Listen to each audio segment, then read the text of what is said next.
Hello everyone, I'm Rudrani, and today we are going to discuss the final round of questions on inheritance. This is going to be a brief recap. So the first question is, what is the order of calling the constructor? In this program, we have a class base1 and we have a class base2. We also have a class derived, which derives itself from base1 and base2 classes. So we have seen that we have base1 constructor, base2 constructor, and derived constructor inside the class. They have the same name as the class name. That is the rule of constructors. So what is the order of execution of these constructors? We have discussed this earlier, that whenever an object is created, immediately the constructor of that particular class is called. But in inheritance, when an object of a derived class is created, then first the base class is called and then the derived class constructor is called. Why is it so? Because at first we need to initialize all the inherited members. That is the reason first the base class constructors will be called. In this question, we have two base classes, base1 and base2. And these are the constructors respectively. Why am I saying that these are base classes? Because they have not been derived from any other class. So first the base class constructors will be called in order of whatever is written first. Since base1 is written first, base1 constructor will be called first. Then base2 is written, so base2 constructor will be called. After that, the derived class constructor, which is derived here, will be called. So let's check the answers. First, the base1 constructor is called, then base2 constructor is called, and at last, the derived class constructor is called.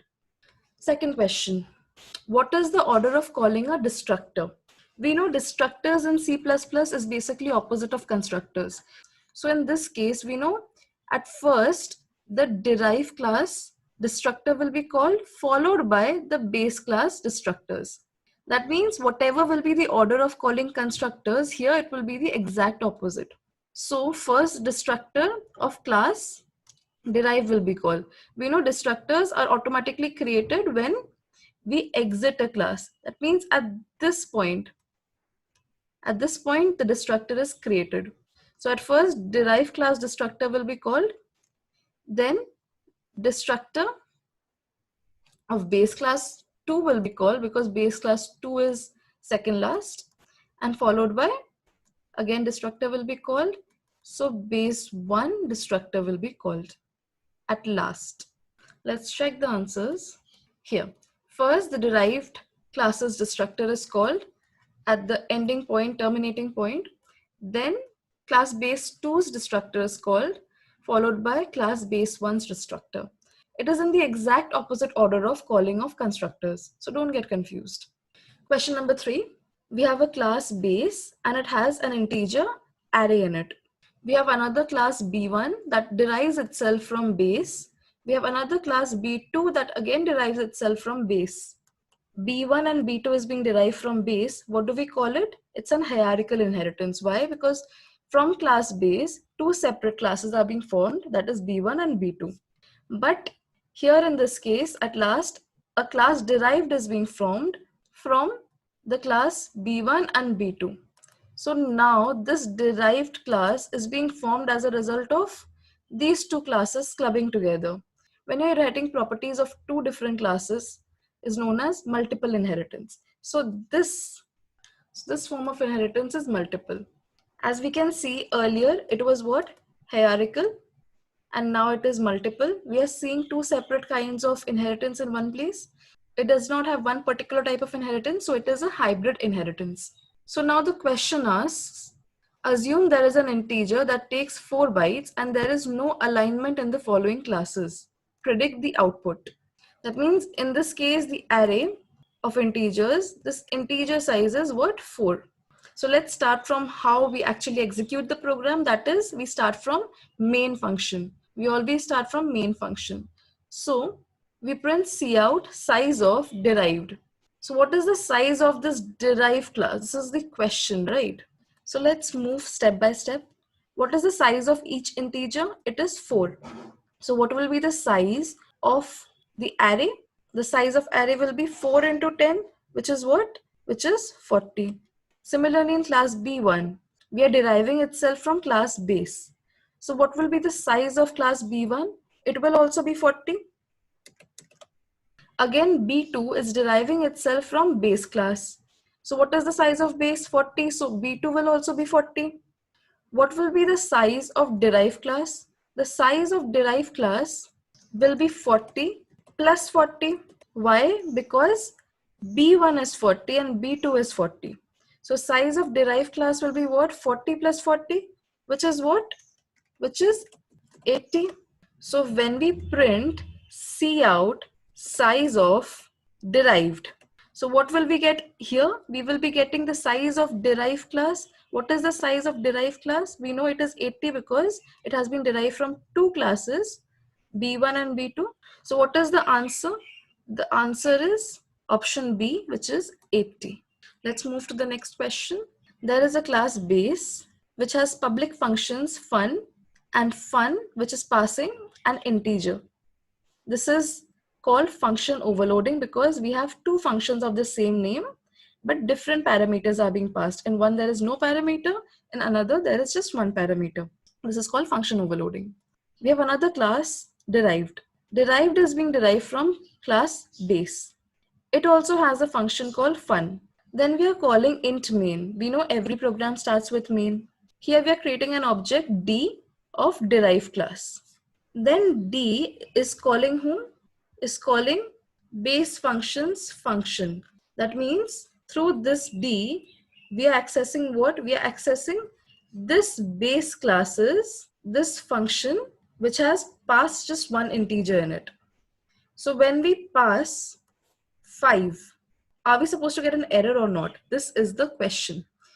So what do you think? Will it be a compiler error or will it be option B, that is base functions fun of integer I, that function will be called?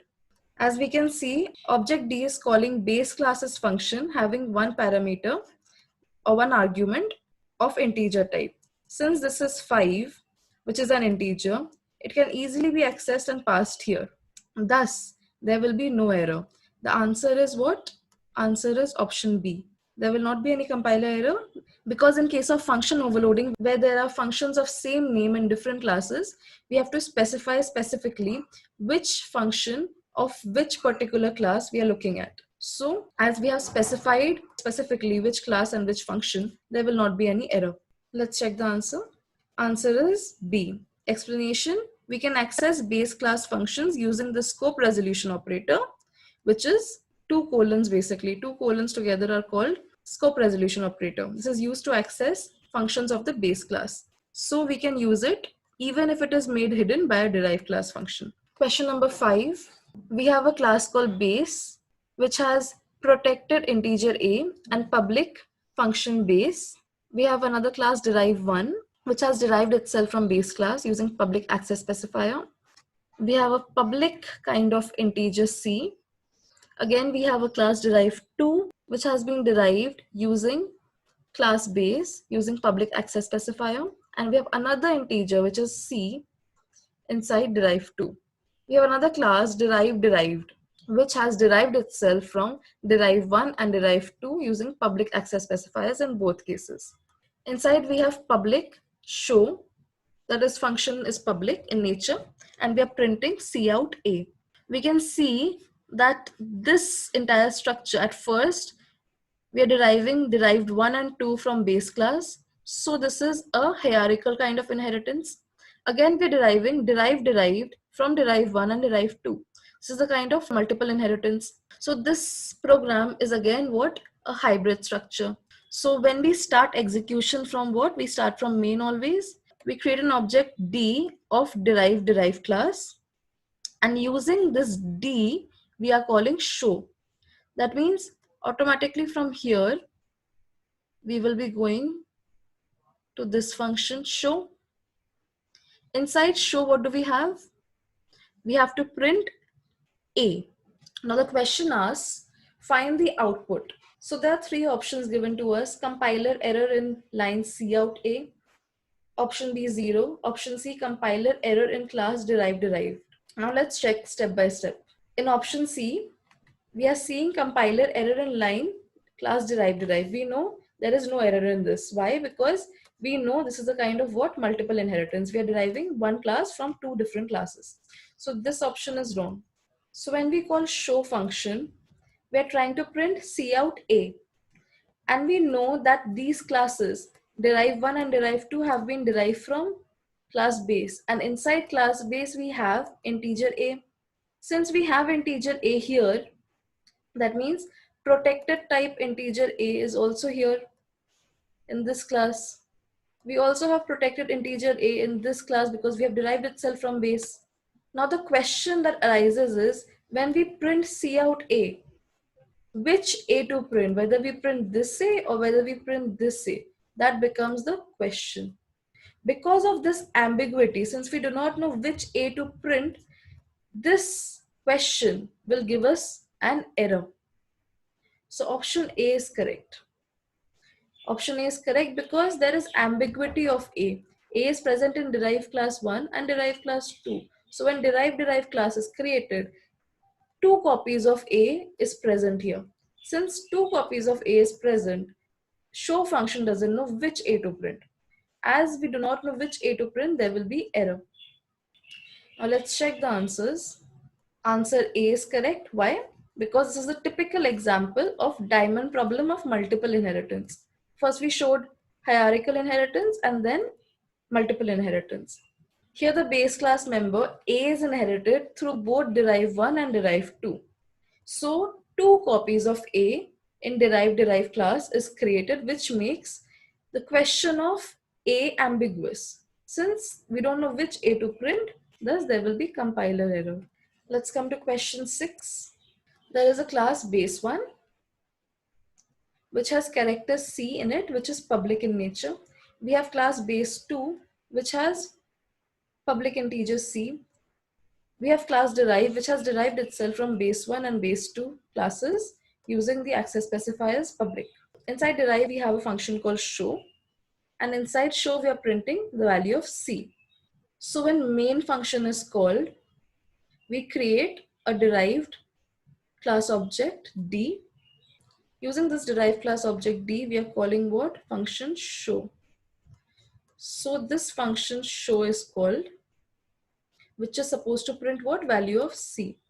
Now we can see that derived is deriving itself from base1 and base2. Base1 has character C in it and base2 has integer C in it. Since we have two C present inside derived class, we don't know which C to print. Here in cout statement, we haven't specified which C to print, integer type or character type. Again, the question of ambiguity arises here. There are two copies of C. Although it has different data types, still the question of ambiguity remains here because we haven't mentioned which kind of C to print. Thus, this question too will be giving us compiler error. This is similar to the previous question. So this question will also be giving us an error. Let's check the answer. Option A, that is variable C is present in both superclasses of derived. That means it is present in base1 and base2. So the access to C is ambiguous. The ambiguity can be removed by using scope resolution operator, correct? Which means here we specify specifically which base class is to be used. We would know which C to use. Since we have not used that scope resolution operator here, the question of ambiguity still remains. Next question. We have class A, which has constructors, which has two constructors of A present in it. Similarly, class B is there, which derives itself from A and has two constructors of B present in it. Again, we have class C, which derives itself from A and has two constructors of class C present in it. Then a class D is created, which inherits itself from class B and class C. We start our program from what? From main. So when main is called, an object of D, which is D1, is created. Now this question is a little different because here access specifier is not public or private or protected. Here access specifier is what? Virtual. We have used virtual class here. Why? Because virtual class inheritance is basically a technique that ensures only one copy of the base class's member is inherited by the grandchild. Now this virtual class actually solves the problem of the diamond problem. That means first, if we have hierarchical inheritance, that means division into two parts, followed by clubbing into two parts. Like here we are seeing A is being derived by B and C, and D is being derived from B and C. So this diamond problem creates multiple copies of variables, multiple copies of objects. So to solve this problem, we use virtual class. So if we use virtual class inheritance type, then only one copy of that particular variable is created. That means here class D's constructor function is called, and it passes this object D1 in it. So when this is called, the first question that arises is which D will it go to, right? So let's check which D. Since it has a parameter in it, we will go to the one that has a parameter in it. So of course we will be going to this D. Inside, what have we passed? We have passed D1. So immediately a constant of D type is created, and we print what? We print 8. Which of the below is not printed? Since we know the answer is 8, and here 2, 4 and 6 are not 8, they are wrong. So all of the above is correct. That means all of these are wrong.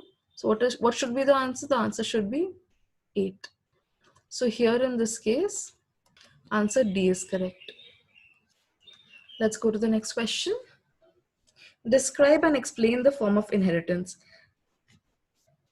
I think we have discussed, today's lecture is basically more focused on hybrid inheritance only. We have discussed questions already on hybrid inheritance. We have discussed how scope resolution operator and how virtual classes can be used to resolve the problem of hybrid inheritance. We have discussed how scope resolution operator and virtual class inheritance can help in avoiding the problem of multiple copies that arises when there is diamond form of inheritance, that is hierarchical plus multiple. Here from class A, we are deriving class B and class C. Again from class B, we are deriving D, and from class C also we are deriving D. This is a diamond problem. So what kind of inheritance is this? Diagrammatically, this is what? A hybrid inheritance. And how can we solve this problem? We can solve this problem by, this is what? Scope resolution operator. Or we can solve this using what? Virtual classes. Just remember that virtual classes are used to inherit only a single copy of the base class. So if there are multiple instances of the same type of variable or same variable in a class because of multiple inheritance, if something like that happens, then to avoid conflict, we use virtual classes so that there is no ambiguity. Now, which kind of inheritance is this? When we're deriving A to B, this is what? Single level inheritance.